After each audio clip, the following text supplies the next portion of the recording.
Le septième degré d'humilité, au chapitre 7 de la règle de Saint Benoît, va encore plus loin que le sixième qui demandait simplement de se reconnaître comme disponible, sans revendication de hauteur, de reconnaissance très haute, humaine, et même dans le regard qu'on porte sur soi, en se laissant investir par une force supérieure qui vient nous traverser. Le septième degré, donc, appelle à la non-comparaison avec autrui, en se tenant simplement pour le plus petit, celui qui ne revendique pas par rapport aux autres une reconnaissance supérieure en quelque sorte, mais qui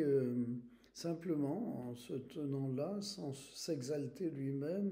par rapport à quiconque, justement devient quelqu'un qui peut aller très très loin et très très haut, mais sans que ça soit comme une décision de son propre chef.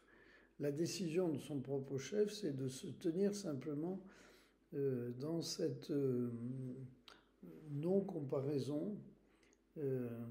et dans cette simplicité, cette humilité, pour dire le mot qui concerne ce chapitre,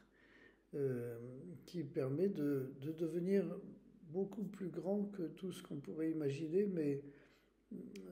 d'une manière encore plus efficace que par un projet ambitieux de soi-même, qui porte soi-même en avant.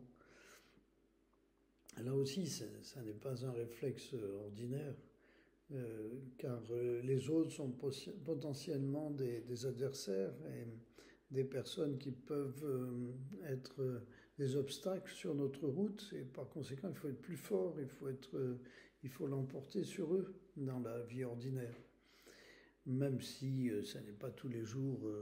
des situations de conflit, mais il y a tout de même potentiellement cette difficulté. Alors que là, bon, rien en matière de